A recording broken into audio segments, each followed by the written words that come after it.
Hello, welcome to Freethought Forum, a program by the Atheist Society of Knoxville and the Rationalists of East Tennessee. I'm Faithless Forrest. And I'm Ralph Eisler. And we want you to know that if you don't believe in God, you're not alone.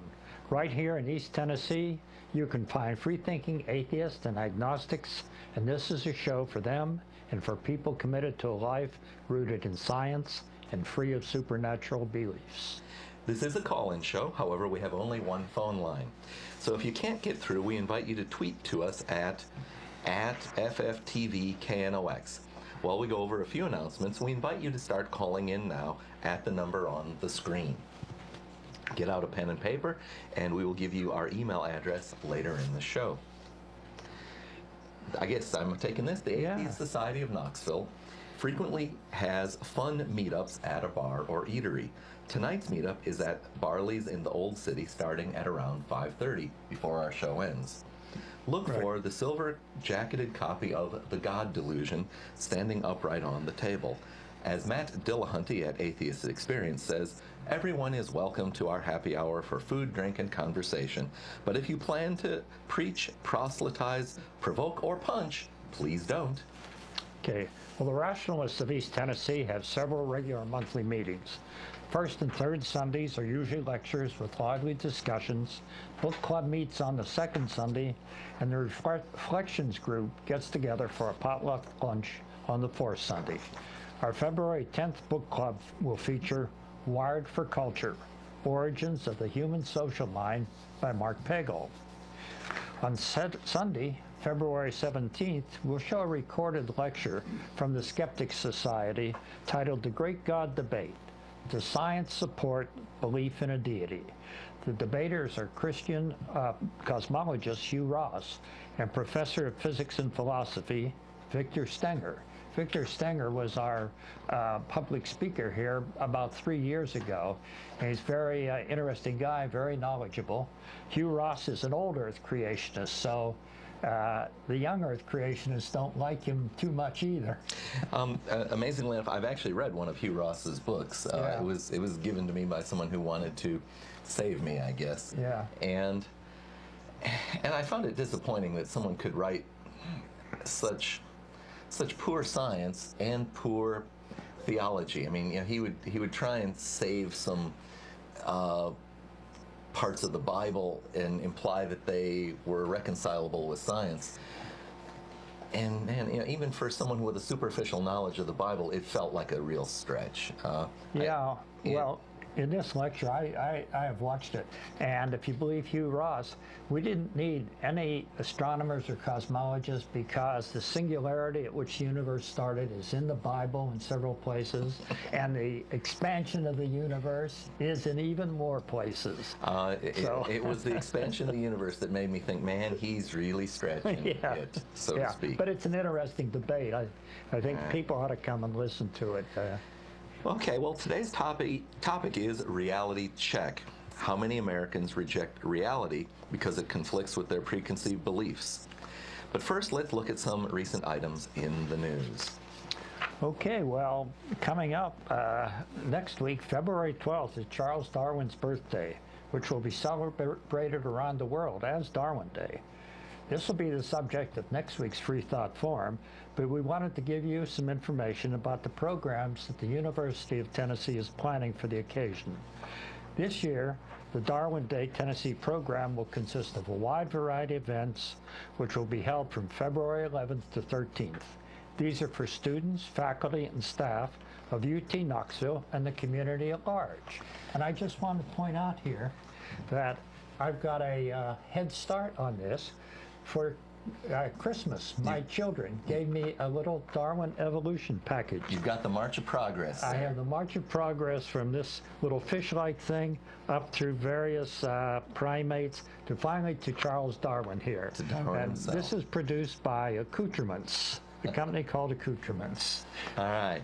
Well, that's cute. I especially like that they made the man Darwin.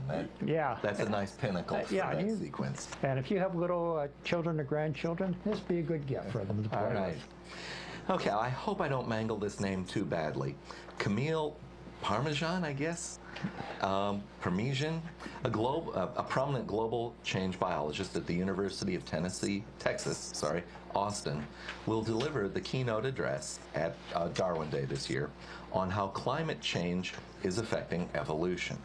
In addition, Urza Markowskowitz, I may have mangled that one too, a postdoctoral researcher in psychology at Princeton University, will give a brown bag lunch talk on communicating climate change to an uncertain public. Where do we go from here? Also, a bassoon sextet is traveling to Knoxville to perform Don Welcher's Music for Earthworms, our Darwinian Odyssey, a specially commissioned piece inspired by the work and philosophy of Charles Darwin, whose final book was about the influence of earthworms on ecology. It sounds rather wryly intriguing. These programs present a great opportunity for those of you in the audience who know a little about evolutionary biology to learn more. The publication of Darwin's book on the origin of species was a watershed event in the annals of history. It is one of the seminal factors in pushing mankind into the scientific age and the good life that most of us in the Western world enjoy today because of our understanding of biology. Yeah, that's certainly true. And I'm glad to see that Representative Rush Holt of New Jersey has introduced a bill into the House of Representatives calling for official recognition of February 12th as Darwin Day. Rush has a scientific background in fusion physics, and I met him back in the early 90s up at Princeton University, and he's a congressman of whom his state can really be proud. Unfortunately, many people, particularly in the Bible Belt South, don't want to accept the science of evolution because it conflicts with their preconceived ideas that the Bible is literally true. As a result, they tend to remain willfully ignorant of what evolutionary science actually says. So that's why going to the UT programs and learning a little bit would be very helpful. Now, earlier this year, Republican Congressman Paul Brown told a group of sportsmen gathered at a Georgia church that evolution and the Big Bang were lies straight from the pit of hell. Oh, man. He proceeded to state his belief that the Earth was about 9,000 years old and created in 6 days as we know them, according to the Bible. Now, this guy has a medical degree, and you'd think he'd know better. Worse yet, he sits on the House Science Committee. So it's one thing for a congressman to disavow science, but it's quite another for a person to remain so ignorant about science and still be able to determine scientific policy for the country. Almost everyone recognizes the future economic competitiveness of the U.S. will rest on its leadership in science and technology, except maybe for Christian fundamentalists who are eager to discard facts in favor of superstition. However, I must say that I was really surprised that even Pat Robertson came out warning the faithful that the evidence for an old Earth was rather incontrovertible and that parents should not try and instill a literal interpretation of Genesis in their children for fear of pushing them away. The younger generation is becoming more and more educated and less inclined to accept mythology as fact. I will say that when I was in about 3rd grade and went to the St. Paul Science Museum and discovered dinosaurs, it was a dazzling time in my life. Oh, yeah. And, you know, when the young Earth creation is trying somehow wrap dinosaurs, into near modern history, right. I think they're shooting themselves in the foot. Well, so yeah. I guess I say for them, go for it. Undercut your credibility some more. Yeah. Well, I haven't been to the Creationist Museum, but from what I heard, the first thing you see when you walk in is a little kid riding a dinosaur or something of the sort. Really strange. Well, getting away from the evolution for a minute, here was another item in the news I thought was just too good to pass up. It comes from that inimitable Republican representative from Texas, Louis Gohmert. On the Dennis Miller show, he said, "I refuse to play the game of assault weapon. An assault weapon's any weapon. It's a hammer." An article that came out this week showed a massive number of people were killed with hammers. This is what Louis said. So how many people were murdered with hammers in the U.S. last year? Well, surprisingly, it's 496.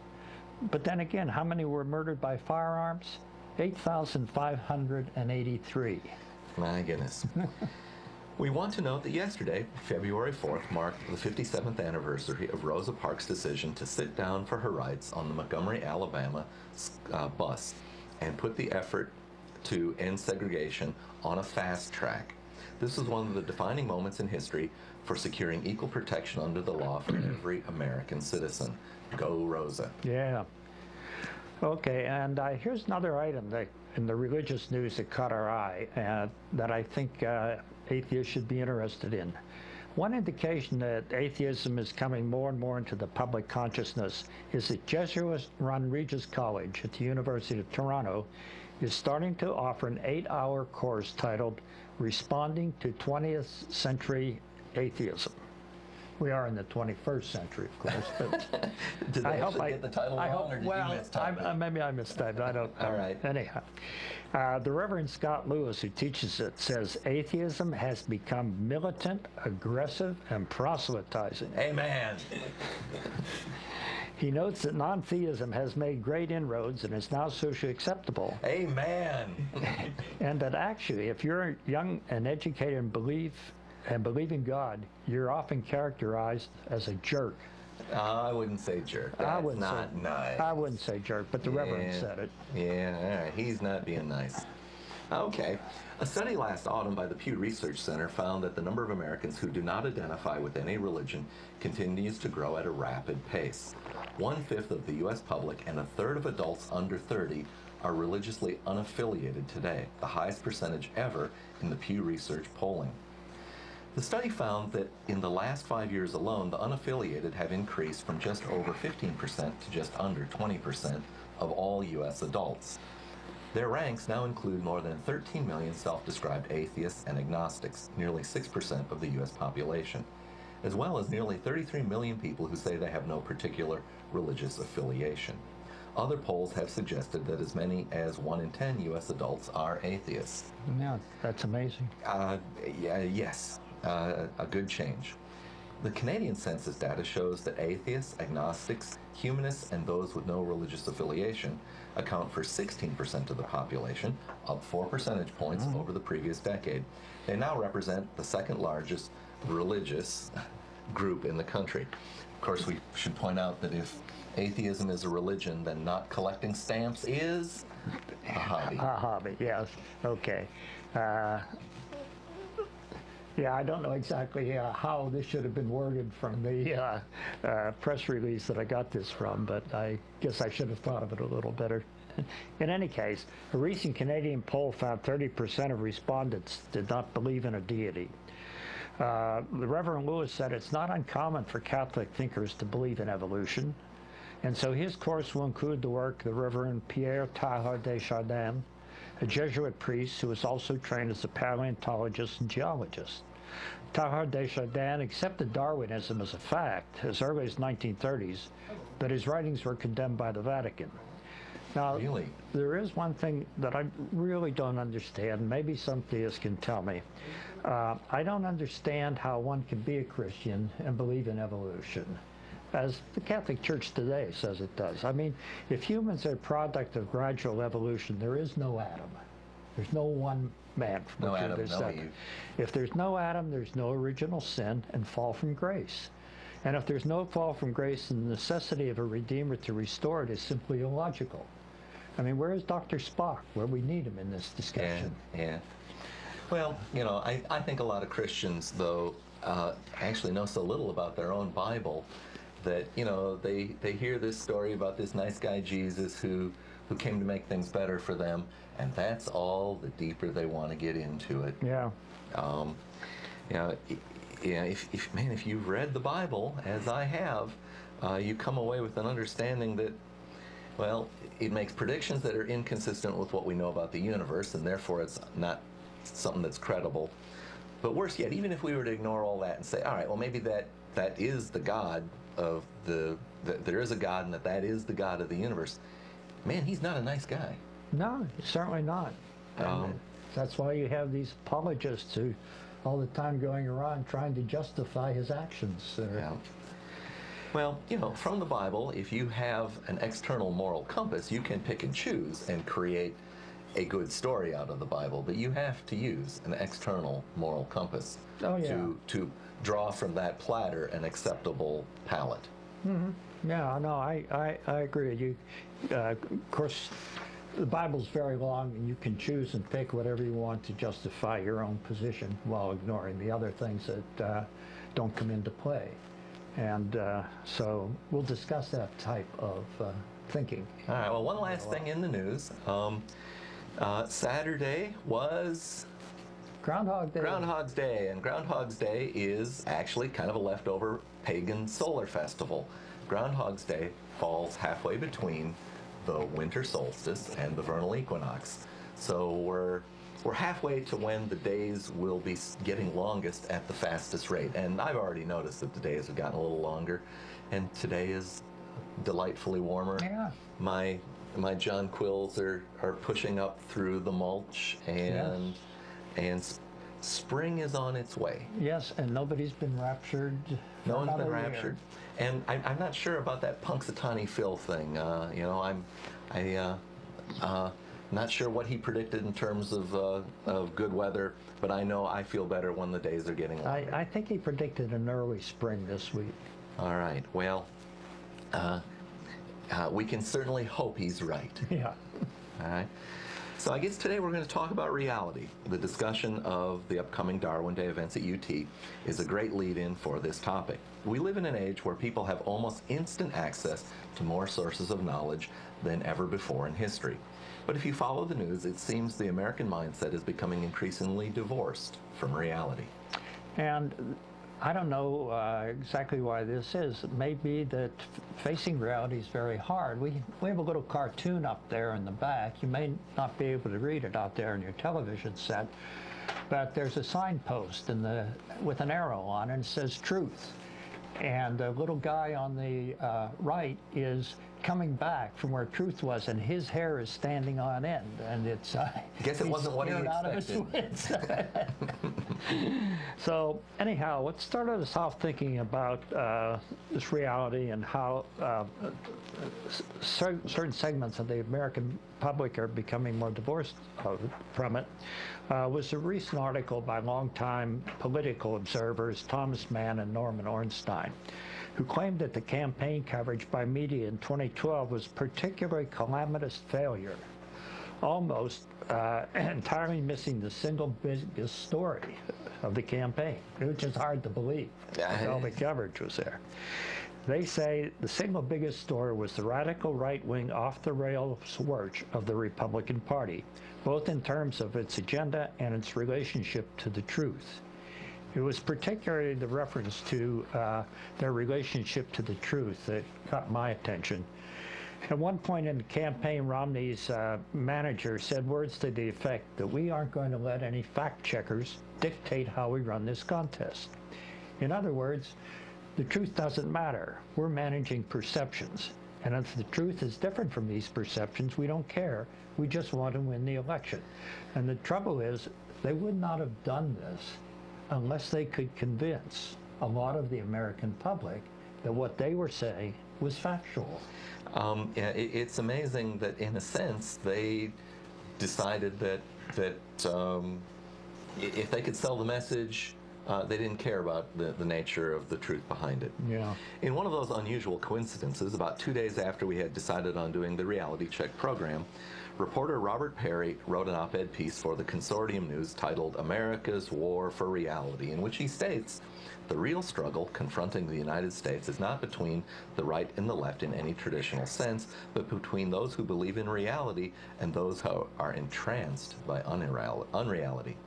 It is a battle that is testing whether fact-based people have the same determination to fight for their real worldview as those who operate on the fact-free space and who are defending their illusions. I think I mangled it a little bit. Yeah, but anyhow, it was the recent presidential campaign, though, really such a sudden swerve away from reality, as Mann and Ornstein say? I don't think so, because back in October 17th of 2004, writer Ron Susskind, in the October 7th issue of New York Times Magazine, quoted an unnamed aide to George Bush characterizing Susskind as a person in the reality-based community who believed that solutions emerge from a judicious study of discernible reality. Yeah, that's how it ought to work. I always thought that that's how it should work. But the aide went on to say, things don't work that way anymore. We, the United States, are an empire now, and when we act, we create our own reality. In other words, fantasies are about how things should be, and they trump the reality about how things actually are. Man, I read that myself some years ago and was flabbergasted. And so I try to say, all right, is there a way we can save what he said? I mean, is there anything defensible about what he said? Now, in the world of, let's say, physics, your perception of how you want reality to work is brought up immediately short by any experiment which shows that it doesn't. So I guess the one place where I could possibly think you could try to justify that stance would be the shaping of public opinion. If the reality is that public opinion is one thing and you can shape public opinion, then you've shaped reality. That doesn't mean that public opinion is now correct. Right. But that gets back to the point: is reality subjective or objective? And I think what we call reality is objective. Okay, that exists outside what we think of it. I mean, the Earth goes around the sun, once a year, turns on its axis 24 days. This doesn't seem to be subject to people's opinions. That's right. That's right. Now, reality, I think the stronger case, too, is that much of things that are opinions about morality potentially are as objective, that things that hurt people are generally going to be immoral, and that you can observe that and we can agree on it.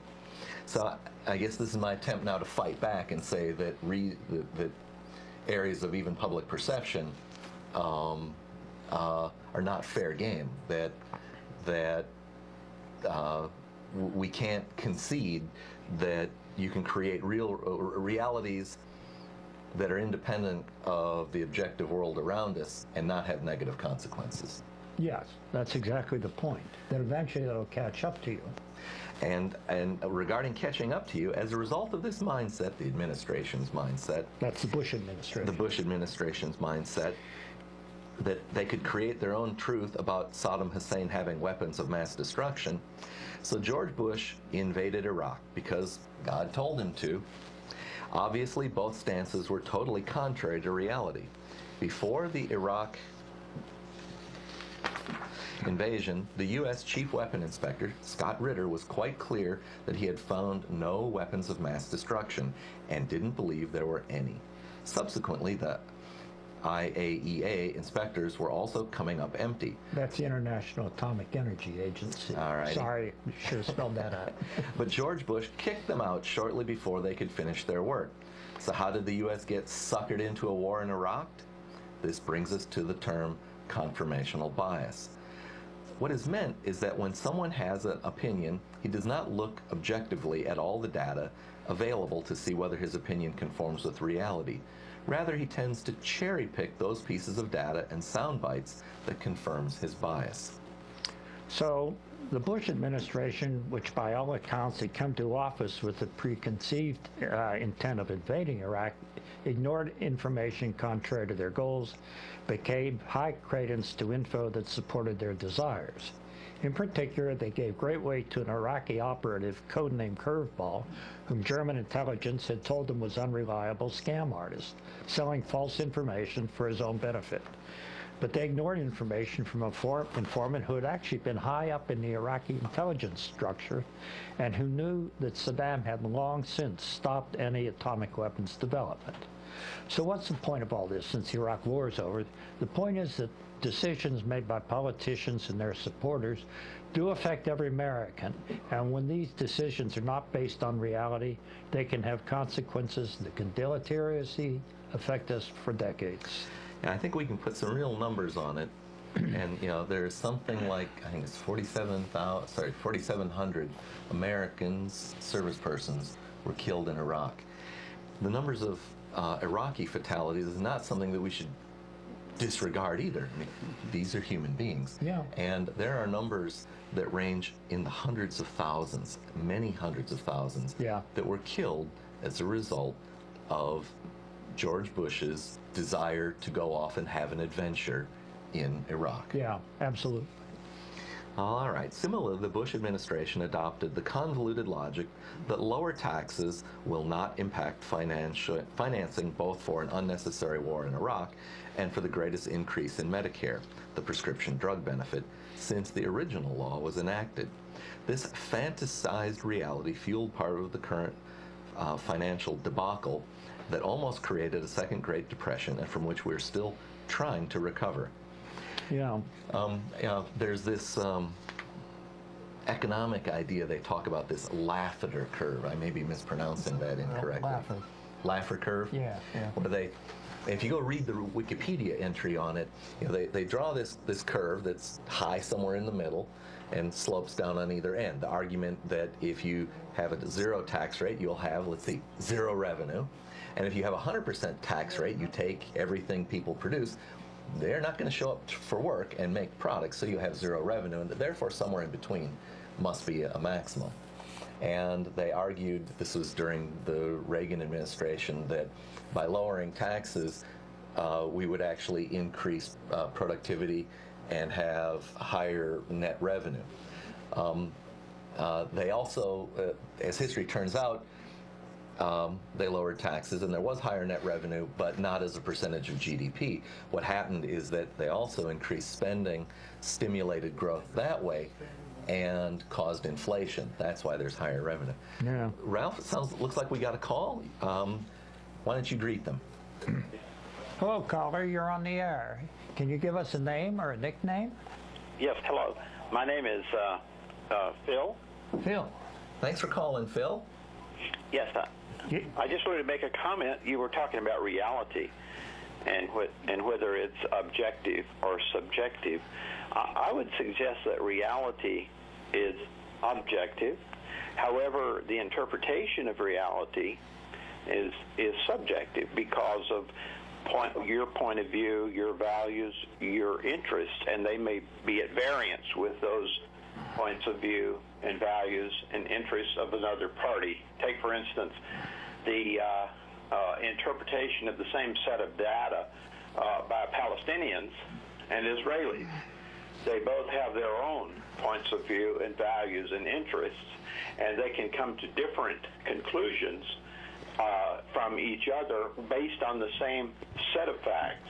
In other words, the old adage, one person's vice is another person's virtue. What would you say about that? I would say that for those individuals, say the two that you refer to, a Palestinian and an Israeli, that their interpretation is their reality. They think that that is the reality, the way they interpret what you may think is objective reality. And so that's what the question is. Does everybody walk around carrying his own version of reality in his mind? I would think that in the case, I don't think that it's really, when you use the term reality, I guess I'm using reality to be a more objective thing. For instance, if a Palestinian straps a bomb onto his chest and wades into a crowded theater in Israel and blows himself up, I think the reality of the situation is the same when viewed from both sides. The Israelis would say, yeah, they blew up a bomb and killed 10 people, and the Palestinian would say, yes, we blew up a bomb. But one would say it's not justified, and the other would say it is justified, maybe. And so I think the reality of the facts that happened, historical facts that happened, would be the same. However, the interpretation of those facts would be different. Yes, but these interpretations are what causes people to perform their actions. That's what caused the terrorist to strap the bombs on and blow himself up, because for him that was a real way, say, to get to heaven or what have you. Protect his nation, protect his people. But in general, I'm on your side so far as the way I view reality, that there is objective reality in the world, and that's what we're talking about today. We're trying to get away from people making their subjective interpretations on the same set of data. And we're going to go along here a little bit and talk about climate change or global warming, where the same set of data is out there for everybody to see, but people interpret it differently. Okay. Let me address Phil. Okay. Phil, thank you for hang on taking a my second, call. Phil. Hang on a second, Phil. I want to address your comment briefly as well. I would say that there is a kind of spectrum of objectivity in that we all have to understand that we don't know all the information out there, but that as we get further and more information, we can feel that our conclusions are stronger and stronger. But that one of the most important weapons against error is that you shouldn't go out with an approach to look for information or data that confirms your idea. You should ask yourself the question, what kind of data or information would disprove my idea? And to honestly look for that will move you more quickly away from erroneous opinions than any other action.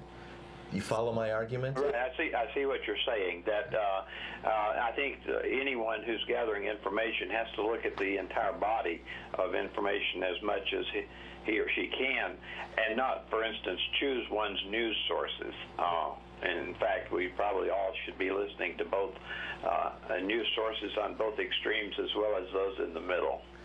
Yeah, again, I hate to be going back to the politics on this, but you remember that on election eve, in our last presidential election, the pundits at Fox News could not believe that Obama was winning or had won. And won so handily. And won so handily, because they were looking at their own polls and interpreting their own polls for the outcome they wanted, which was that Romney would win. If they'd looked at Nate Silver's independent evaluation of this, which was probably the best one around, didn't say anything like that. So self-deception is a big problem here. Yes, but I would claim that in that case, one of those views is not reality, but it's just a perception of reality. In much the same way, a scientific experiment might be designed that is designed incorrectly and presents data which gives you a perception of reality that is not the reality. But that's just what we said. I mean, their polls were geared towards getting the answer that they wanted, not what was actually happening around the country as a whole. Right. Okay. I understand what you're saying. Well, that's great. Phil, do you watch our show often? Yes, I watch it quite often. All right, well, that's great. And if you're local, we would like to invite you down to Barley's Tap Room and Pizzeria, where we can have other stimulating discussions. Thank you very much. As well as other stimulants. All right, let's say goodbye for now. Okay, thanks, Phil. So we're at about the halfway point. Yeah. Do we want to ask our Sam, our technical guru, to run the commercial? Yeah, run our promotion. Looks like we're stuck in front of it. Supernatural beliefs? Are you concerned about religious leaders and organizations imposing their values and rules on your body, your family, and the rest of our society? Well, take comfort in the fact that you're not alone. The Rationalists of East Tennessee meets weekly for fellowship and provides a forum for people who support skeptical thinking and rational discussion of these and other issues. To find out more information or to find out about our next meeting, visit us on the web at www.rationalist.org. If you live in or around the Knoxville area and are questioning your religious beliefs or simply believe in one less God than everyone else, well, you're not alone. The Atheist Society of Knoxville is a fun and friendly group of people just like you that meets twice a week at a bar or restaurant. We meet every Tuesday night following the show at Barley's Tap Room and Pizzeria for happy hour. You'll find our group either inside or on the patio. Look for Richard Dawkins' silver-jacketed book, The God Delusion, standing upright on the table. On Fridays, we meet at Agave Azul or the Beard and Beer Market. But if you plan to preach, proselytize, provoke, or punch, please don't. We all question what we believe at one point in our lives. If this is the time for you, come join us for food, drink, conversation, and fun. All right. Well, those were the promotional videos for the Atheist Society of Knoxville and the Rationalists of East Tennessee. They and individuals sponsor this program. We're on the air most every Tuesday from 5 to 6 p.m. And you can watch us streaming online all over the world if you go to ctvknox.org. Please tell your out-of-town friends to give us a watch. Okay. Well, let's look at probably one of the most egregious examples of ignoring facts just because they don't agree with your political ideologies. This happened in the Soviet Union in the early to mid part of the 20th century. In beginning about late 1920s, Trofim Lysenko, a relatively unknown agronomist, began to rise to power in the Soviet hierarchy. He had a theory of heritability of acquired characteristics that tended to follow the Lamarckian view, not Darwin's, that plants could pass acquired characteristics to offspring, in contrast to a limited role for genetics. Now, Stalin rapidly adopted his position that nurture, not nature, was primary in biological development, because this was consistent with the communist philosophy that in all endeavors, no person could be considered more inherently capable than any other. Thus, anyone who had the ability to succeed in any task. This led to several disastrous attempts to grow crops far north of their natural habitat with the idea they would adapt, and which even led to famine in some cases. Oh, all right, my goodness. So that's interesting detail. I'd heard about this Lysenko guy, but I'd never understood exactly what it was that led to disasters. Yeah. Do we have another caller here? We do. I'll greet them. Hello, caller. Thank you for calling Freethought TV. Can we ask you to give a name or a nickname, please? Can you hear me? I'm having problems hearing you. We're hearing you. Please speak, distinctly if you can. Turn off your TV set and talk on the phone, or turn the TV set down and talk on the phone. Yeah. Is that better? TV muted out. All right, great. Give us anyway, a name I or just nickname. was curious. I went to Catholic school as a youngster, and I guess you could say I'm agnostic or atheist, whatever. But it's funny how they say, oh, yeah, we're all came from Adam and Eve. And I would ask the nuns, like, well, if we all came from Adam and Eve, how come there's black people and Chinese people and white people and, so on? Wow. And they're just like, and their answer was like, well, it's just because they're in different parts of the continent and their skin got darker and that's why they're black. Well, that makes no sense. Chinese people have slanted eyes and, yellow skin, and African Americans have all brown eyes, and, so that answer made no sense to me. And it's like they always claim to have an answer, but when you ask them something that catches them off guard, they don't really have a logical answer. Right. There are certain questions that come up all the time that they're used to dealing with, okay? But there are others that some innovative young child can ask them, which they haven't heard, and they don't know quite how to deal with it. I understand that. Yeah. Right. So caller, we didn't get a name or a nickname. I may have spoken over you. Oh, I'm sorry. It's Patricia. Okay. Hello, Patricia. Thanks for calling. So I guess I want to try and examine what they said a little more,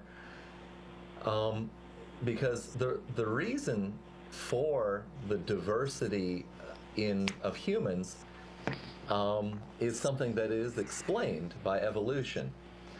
And that's a lot of our topic today. And the assertions of the modern understanding of evolution is that the information that is in the cells that builds our bodies can vary from copy to copy, and that might produce someone who's a little taller, or a little shorter, or a little darker, or a little lighter, and that if that trait lets those people have more children successfully, the population will then tend to have more of that characteristic.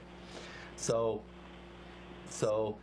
to the extent that some things might be related to a climate, like the amount of sunlight, the answer that the nuns gave you had an element of truth, but the time allotted by a literal interpretation of the Bible, something like 10,000 years, is not enough time. Is not the time that development, that variation in human population actually occurred.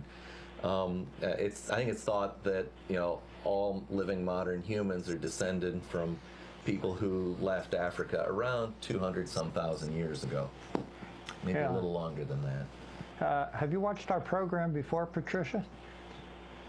No, I've never seen it. I was just flipping through the channels and sounded pretty cool, so I check it out. Yeah, well, we're here almost every Tuesday from 5 to 6 p.m.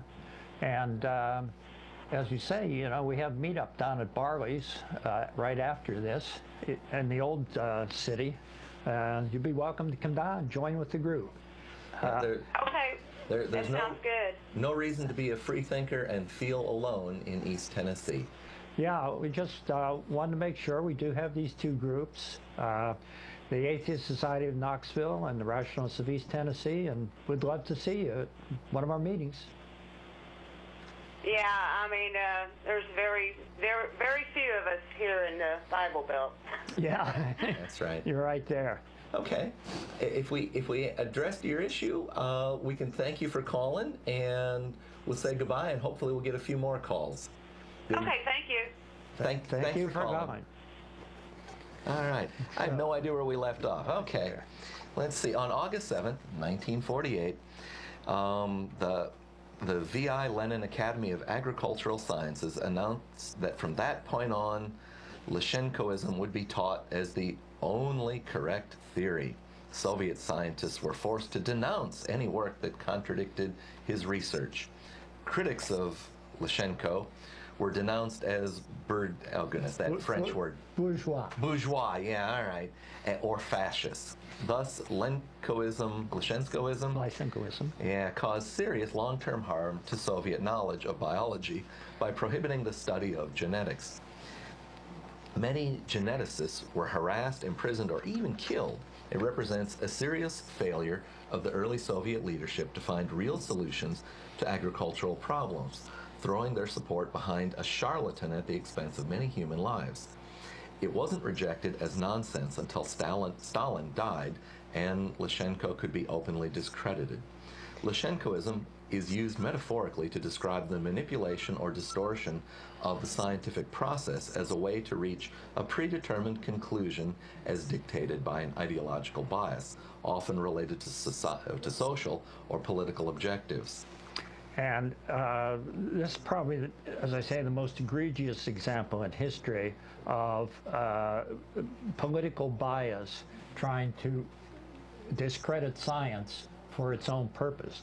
And we're starting to see this in America today, where science is being rejected more and more by a certain group of people. Those people who, as Robert Perry says, are sort of living in this state of unbelief, sort of, I don't want to say wallowing, but maybe I will say wallowing in this state of unbelief.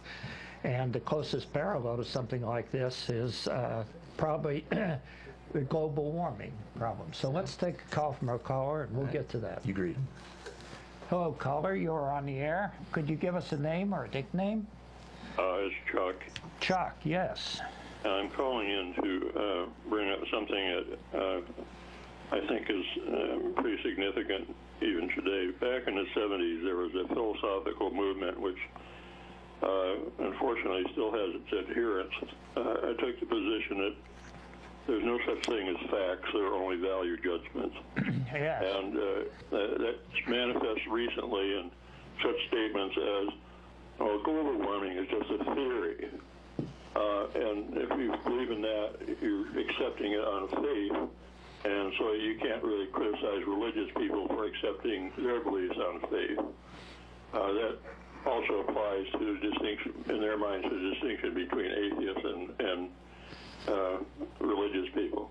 I just wonder if you'd like to comment a little bit on the distinction between the kinds of faith that people are involved in, the two kinds of vision, science versus religion. All right, go for it. Let me comment a little bit about what you brought up, that everything is perception, sort of.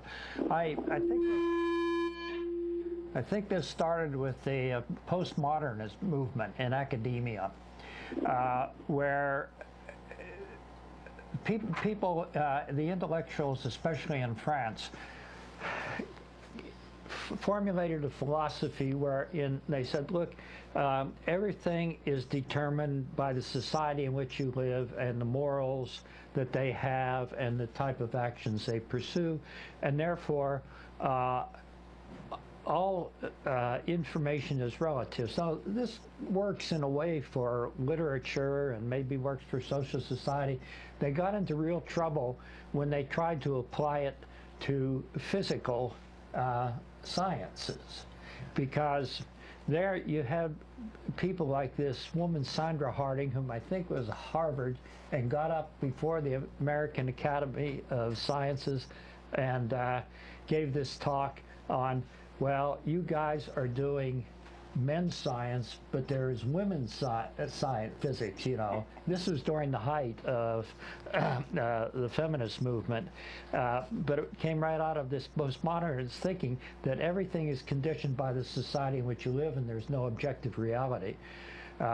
So I don't know if that answers part of the question or not. Yes, it does.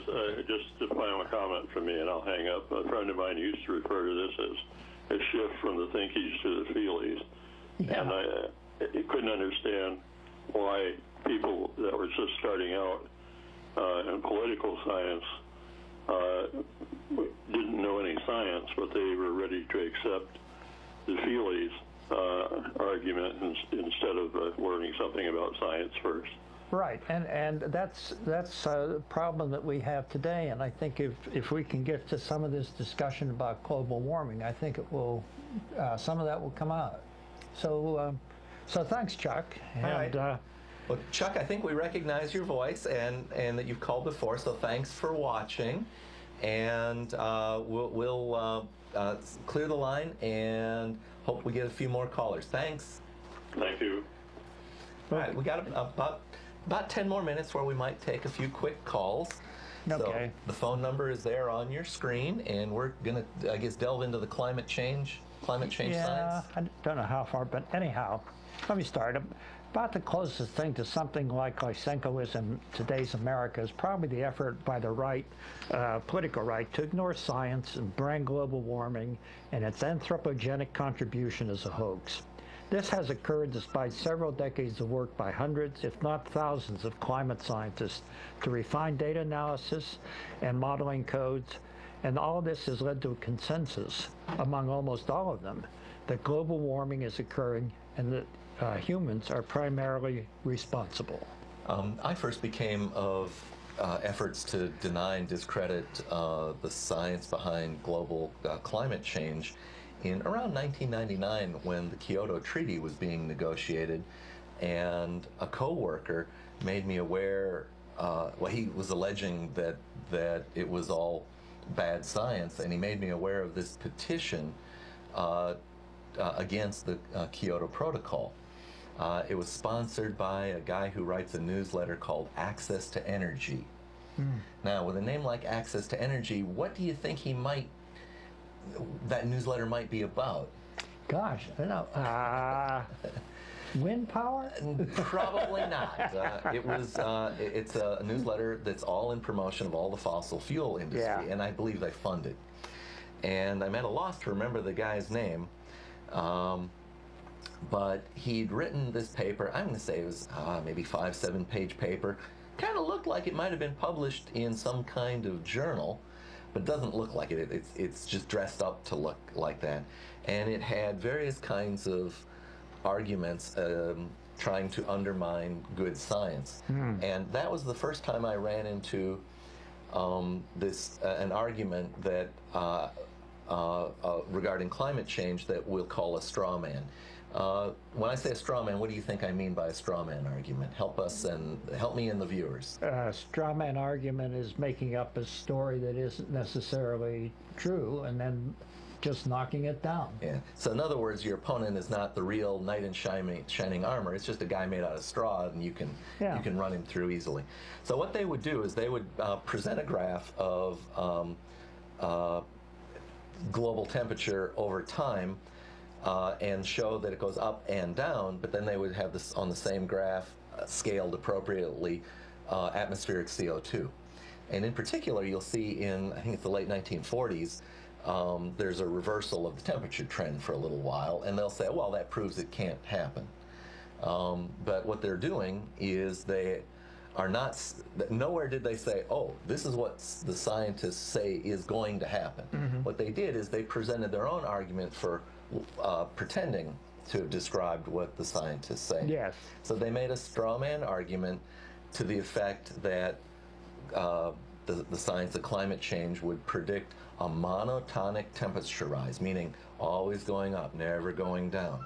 And that's not what the predictions are. The predictions say that there will be a slow trend, there will be up and downs due to other variations, and in fact, I think you could, there's certain models where if we have, for instance, rapid change in ice content in Greenland that could stop the ocean current circulations, where for some time Northern Europe could go back into an ice age-like environment, all part of global warming, but it's really best called climate change. And in fact, the term global warming is even a straw man argument itself. Well, no, I'm not going to quite buy that. I mean, I would like to talk about the global warming argument, because we do have warming. If you look at the chart behind us, the red line up there is the increase in the Earth's temperature over a few decades there. Okay. Well, Ralph, we got another call here. Okay, go ahead. Caller, thank you for calling. Please give us a name or a nickname so that we know how to address you. Hi, this is Deborah. Hello, Deborah. Thanks for calling. Do you have a comment or question for us? I do. My comment is about global warming, and I have a question also. I've been very interested in this phenomenon that has been going on for quite some time, and I do believe that it's a fact, and I do believe what science is teaching us now about the effects of global warming and the greenhouse effect. But my question is this: quickly, We have I'm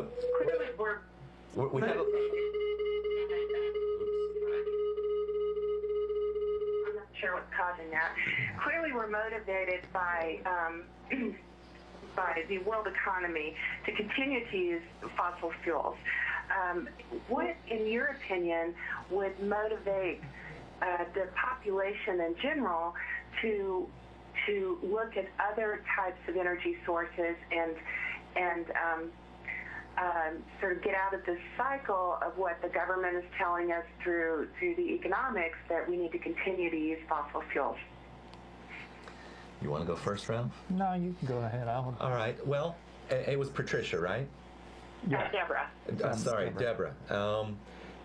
Deborah, I think that there is a kind of problem that happens, and it's almost deliberate on the part of people who want to deny climate change or try and change the subject, and they'll say, well, it increases costs, and and meaning the alternatives to fossil fuel.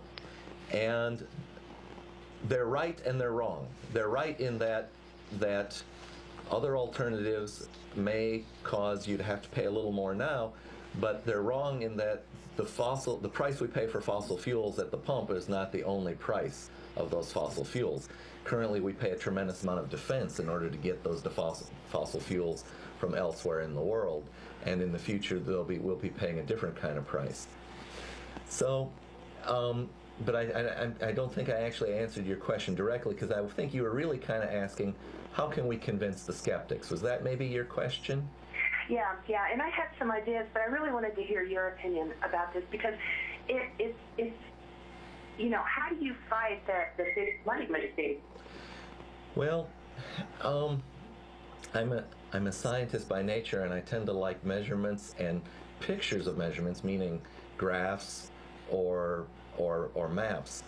And I think one of the most telling pieces of information is the map of global temperature anomaly, meaning how much temperature has risen since a reference point, that shows how the northern latitudes have warmed substantially. You'll constantly hear people talk about how, well, maybe in the first part of this decade, that average global temperatures didn't rise for a little while. Well, part is that they're picking a period of time to include 1998, which was a statistically high peak, an outlier, and then you could claim that, well, there hasn't been temperature rise during the early 2000s.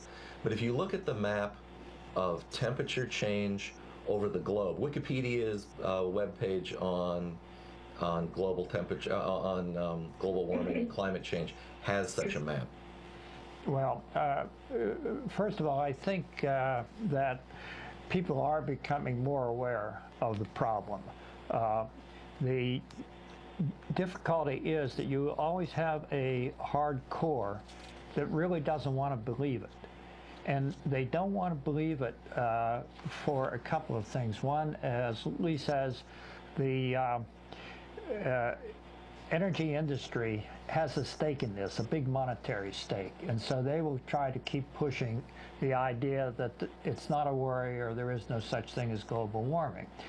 There's another group of people, though, that seems to be more radical in their ways, and that they take more of a religious stance on it. I've heard several people say that it's all a hoax because these scientists are out to destroy capitalism. Yep, there are people who are trying to promote the free market as the solution to everything, and they just don't like it when there's a real problem that means that we have to intervene with non-market solutions. Yeah, and so I think there is going to be a rally for the climate. Within a month or a few weeks, I think, in Washington. Oh, yes, I've heard about that, but it escapes me. Yeah. We're coming near the end of the show, and we need to ask, have you watched us before? I watched part of the show one time, but I really wasn't, I haven't been able to watch too much because of the time slot, but yeah, it's very interesting. Yeah. If you're local, I share a lot of your views. Great. If you're local, we'd love to invite you down to Barley's Tap Room and Pizzeria. But we have only 30 seconds left of the show, so we need to say goodbye for today. Please call in the future, and we're going to be working on our sign-off. We'd like to hear from you again. Thank you. Okay, well, it's time to start wrapping things up, so get out your pen and paper. All right. This has been Freethought Forum, a program by the Atheist Society of Knoxville and the Rationalists of East Tennessee. Please send us feedback. Leave voicemail at 865-272-9060 or email us at freethoughtforum@yahoo.com. You can see this show most Tuesdays from 5 to 6 p.m. And we want to thank Sam and Jonas for technical help, the staff at CTV KNOX, and all of our callers. Thank you, and happy Darwin Day.